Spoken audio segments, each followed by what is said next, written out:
Hello there, world of tankers, and welcome to the channel. I'm your host, Droodles Blitz, and in today's video, I'll be not only playing in, but talking about the Vickers Light and its upcoming changes. Are these changes going to ruin the vehicle, or make it better? Because they are very weird. For example, if we read the Wargaming official Discord, it says, the Vickers Light 105 reload time becomes 1.15 seconds shorter, but the average damage per shot is reduced by 50 damage on the standard, 40 on the premium, and 60 on the high explosive. The thickness of the gun mantlet is also reduced by about half. Now, I fully agree with nerfing the armor on the Vickers. If I were to balance the tank personally, I would make its upper plate really weak, and I would make the turret really weak. It should be like the Bat Chat and other lights on a pretty easy penetration. But I think the gun should stay the same, because it's an absolutely fantastic gun as it is. It just acts too much like a medium due to the fact the mantlet has really good armor and the upper plate gets a lot of bounces while hauled down.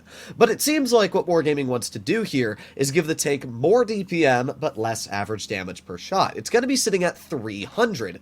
Now, this is going to be weird because I don't think it's going to ruin the tank, but I do think it's going to make it a rather awkward playstyle where the vehicle went from almost a medium killer to now a light hunter.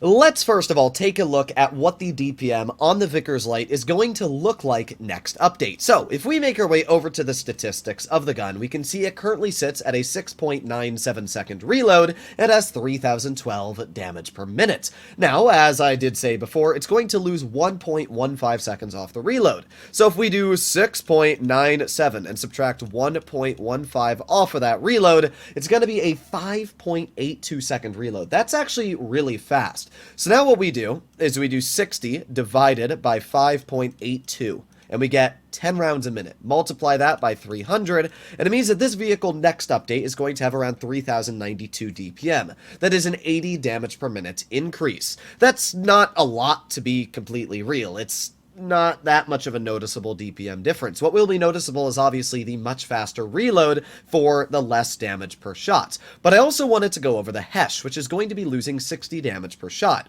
So it's going from the 440 it currently sits at to 380 next update. If we do 380 damage per shot and multiply it by the 10.3 rounds a minute the vehicle is going to shoot, it's going to have 3,914 damage per minute. The Vickers Light currently sits at about 3,770 damage per minute firing Hesh only, so that means the vehicle is going to have about 150 difference in DPM while firing Hesh ammunition. So what does this mean for the Vickers Light? Is the vehicle getting nerfed? Is it getting buffed?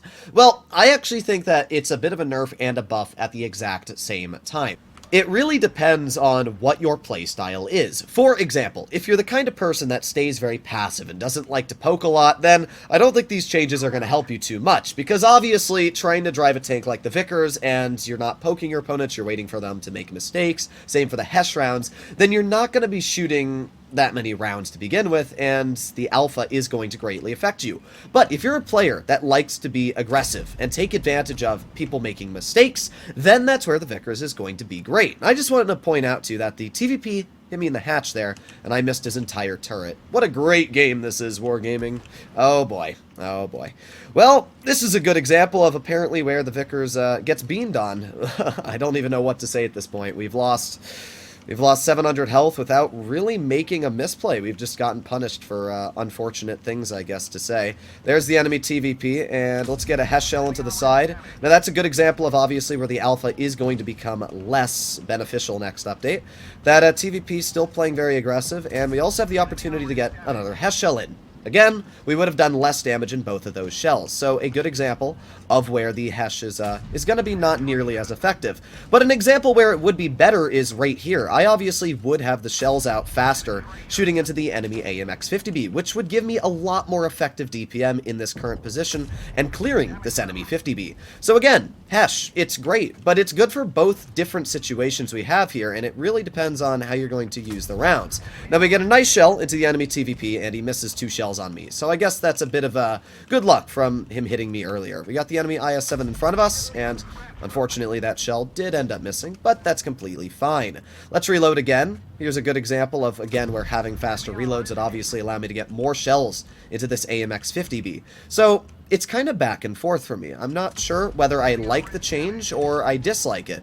I mean, in this situation here, having a faster reload would definitely help me, but obviously having the alpha also gives me the confirmed secure kill. So again, back and forth. Now we got the 57 heavy on us, and we also got the TVP, who we were able to very easily kill. The 57 heavy is going to try and roll on me here, but I'm just going to leave. This is obviously the great thing about being a light, is I don't need to deal with his crap, so we're just going to get a nice shell into the enemy 268 once, and he's going to go for our teammate, and we can't hesh him, but that's fine. We'll just get another nice shell out.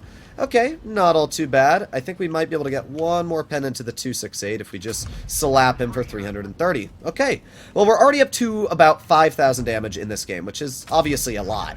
There's a... I can't really say what that is. That's just called bad luck, I guess.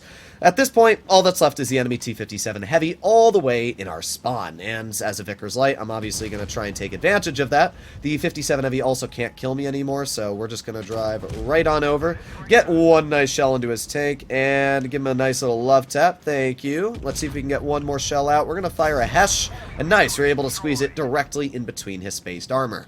So just like that, a great game to really showcase back and forth, where both situations the gun could have helped me and also not helped me. We fired a lot of Hesh rounds there. Some of them rolled really high, 470. I don't even know if you can roll that high. Actually, you can. If it's 380 alpha, your max roll is 475, but we also had a 550, so you couldn't even get close to that. So there were certain situations where obviously having that greater alpha would have helped me, but there were also situations where having higher DPM and a higher rate of fire would have helped me get more shells into the 50B when he was driving out of cover. It also helps you perma-track people in the open, which is another big benefit. Either way, that was a really solid game of 5,600 damage, so I really can't complain. Either way, this is the Vickers Light. I think the part that really annoys me and the rest of the Blitz community when it comes to these Vickers Light changes is the fact that the vehicle right now is really well balanced. For a while, the gun was always a problem. It featured pretty mediocre dispersion, which caused the tank to be unenjoyable because it's a light tank that can't hit its shots. But Wargaming proceeded to change that, and they buffed the accuracy, and they made the tank fantastic. The vehicle does require some skill to play, but it's a bit easier than the other lights. It plays more like a medium, and it kind of crosses the line, but because of that, it's a really fun vehicle. I don't think there's necessarily anything overpowered about it, although I definitely would change the gun mantlet. I think that nerfing it by half is completely fine, because again, I think that it should be a light, not necessarily a medium.